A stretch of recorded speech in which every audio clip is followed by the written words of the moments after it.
What's up, y'all? This is Princeton. I'm back with another video, and today we're talking about T.I. Now, T.I. ended up coming out in a video and saying that one of the biggest mistakes that he made in his career was leaving Atlantic Records.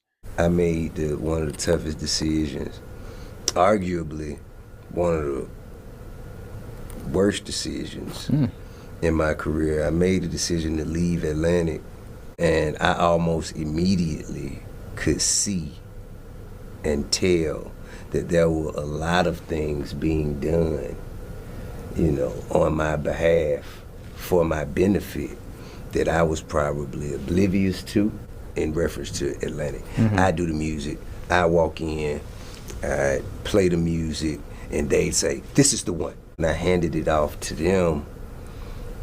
It was them and their, let's call it magic wand wielding, that turned it into the success that we all knew. And all of T.I.'s big hits, his major albums, came out when he was signed to Atlantic Records. Remember that song "Live Your Life" that he did with Rihanna?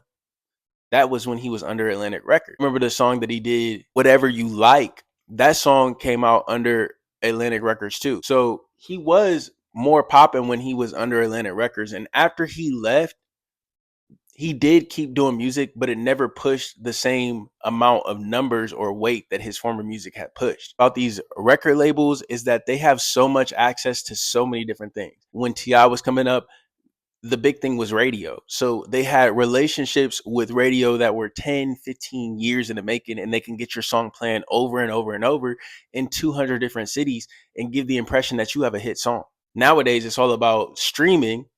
Now they can get you placed in certain places on the streaming page. As soon as it opens, it says your album dropped with exclamation points, all type of stuff. So they have these relationships to be able to get things rolling a lot faster than you could do on your own.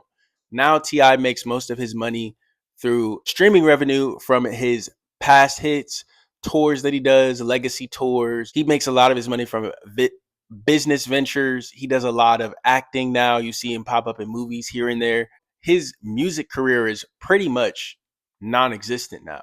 You take a look at what happened after the label had him versus before when he was with the label, it's a huge difference. T.I. is saying something that kind of gives a different perspective. A lot of artists are starting to resent and become bitter towards labels. They talk about how labels take ownership of their songs and don't pay them adequately for their music. But I wonder, what do you guys think? Do you think that in this age, labels do now for artists what they used to do then? And by that, I mean, do you think that an artist is better off without a label now or better with a label now compared to before?